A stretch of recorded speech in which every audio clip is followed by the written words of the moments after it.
এই গ্রামের মানুষজনের মুখের দিকে আমি তাকাচ্ছিলাম, কিভাবে আতঙ্কিত হয়ে আছে। কারণ এই গ্রাম শান্তশিষ্ট গ্রাম, খেটে খাই, সকালে উঠে মাঠে যাই, সন্ধ্যায় মাঠে ফিরে, যে যার কাজের দোকান আছে, যে যার ডে লেবার, যে যার কাজে ব্যস্ত থাকে। হিংসা বিদ্বেষ তো দূরের কথা, মানে এত কাজে ব্যস্ত পরিবারের লোকজন ছাড়া সেরকম মানুষের সাথে সেই অর্থ মেলামেশা হয় না এদের। এই বাড়ির মেয়ে যে 12 তারিখে এসেছে, আর 14 তারিখে খুন হয়ে গেল। তার মানে আর যখন আসছিলাম কি আতঙ্কিত এরা। কেন আতঙ্কিত থাকবে? স্বাধীন দেশের স্বাধীন নাগরিক, 78তম আমরা স্বাধীনতা দিবস উদযাপন করলাম, আজকে নাগরিক আতঙ্কিত থাকবে কেন? আতঙ্ক মুক্ত করার দায়িত্ব তো সরকারের। দুর্ভাগ্যের বিষয়, যাদের প্রতি আমরা ভরসা রাখছি, আজকে ধরবো কালকে ধরবো করে করে প্রায় 72 ঘন্টা মতো পার হয়ে গেল, এখনো পর্যন্ত কিনারা করতে পারলো না। আমি আমার পক্ষ থেকে বলছি, আর একদিন দেখব, না হলে এটা এই পুলিশ কেন পারছে না, পুলিশের ঊর্ধ্বতন কর্তৃপক্ষের কাছে আমরা যাব, সেখানে জবাবদিহি করব। পরিবারের লোকজনের সাথে কথা হয়েছে, মা নিজের চোখে দেখেছে সর্বপ্রথম যে কিভাবে, মানে যখন লাশ অবস্থায় পড়ে আছে, তিনি তো কথা বলার মতো অবস্থায় নেই, তারপরও মাকে সাহস দিয়েছে। কারণ সাঁওতাল জাতি, আদিবাসী জাতি, বীরের জাতি, ভেঙে পড়লে হবে না, মাথা তুলে দাঁড়াতে হবে। মায়ের সাথে, বাপের সাথে আমিও সহমত, এলাকার মানুষের সাথে সহমত। কে করেছে আগে খুঁজে বার করতে হবে। মানে এত শান্তিপূর্ণ গ্রাম, এই গ্রামে তো অশান্তি কারোর সাথে কারো নয়। কে বাইরে থেকে এসে করছে বা কে করলো সেটা খুঁজে বার করতে হবে।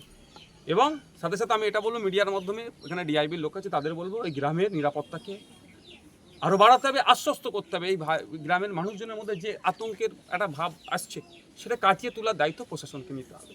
আমি গিয়েছিলাম যেখানে প্লেস অফ অকারেন্স, সেখানে গিয়েছিলাম, কিন্তু দেখলাম ওখানে একটা জাস্ট ঘেরা আছে, একটা মার্ক করা আছে, কিন্তু ওখানে প্রশাসনের কাউকে আমি দেখতে পেলাম না।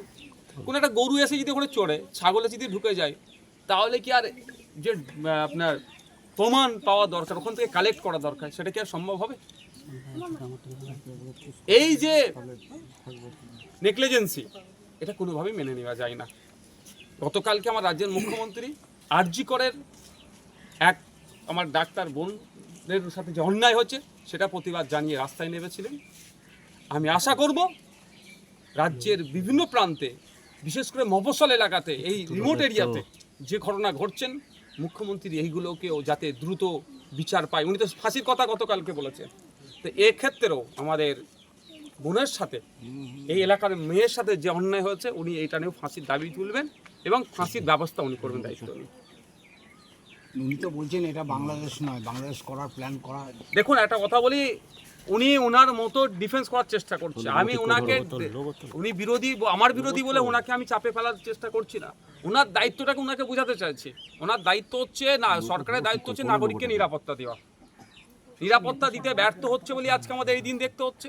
উনি যদি পর্যাপ্ত পরিমাণে আমাদের নিরাপত্তা দেয়, তাহলে আমার বোনকে, আমার বাড়ির মেয়েকে এইরকমভাবে খুন হতে হবে না, বা আমরা এরকমভাবে গ্রামের মানুষজন দেখুন যারা আতঙ্কিত আছে, আতঙ্কিত থাকবো না। উনি ব্যর্থ হয়েছেন, ব্যর্থতা ঢাকার জন্য আমাদের মতো বিরোধীদেরকে গায়ে চাপিয়ে দেওয়ার চেষ্টা করছে।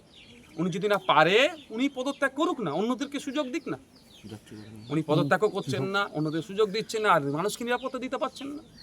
আমি আপনাদের মাধ্যমে রাজ্য সরকার, কেন্দ্র সরকারকে শুধু একটা স্মরণ করিয়ে দিতে চাই, 2014 সালের ভার্জিনিয়া খাকা কমিটির যে সুপারিশগুলো আছে, আদিবাসী সমাজের শিক্ষা, স্বাস্থ্য, কর্মসংস্থান, অর্থনীতির ওপরে যে আপনার হয়েছিল, আপনার যে কমিটি তৈরি হয়েছিল, ওদের কোন অবস্থায় আছে, যে সুপারিশগুলো ছিল, সেইগুলো দ্রুত বাস্তবায়ন করা হোক।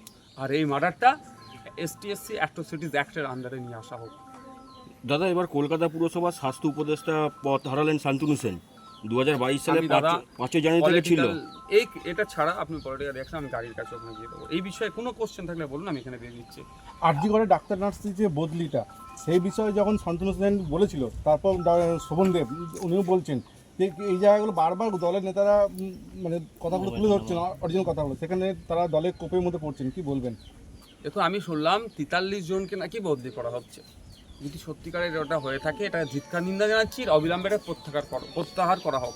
কারণ গতকাল কি তো রাজ্যের মাননীয় মুখ্যমন্ত্রী এই হত্যা বা ধর্ষণ যে ঘটনাগুলো ঘটিয়েছে, এর বিরুদ্ধে তিনি ছিলেন। তো ডাক্তাররাও তো এর বিরুদ্ধে।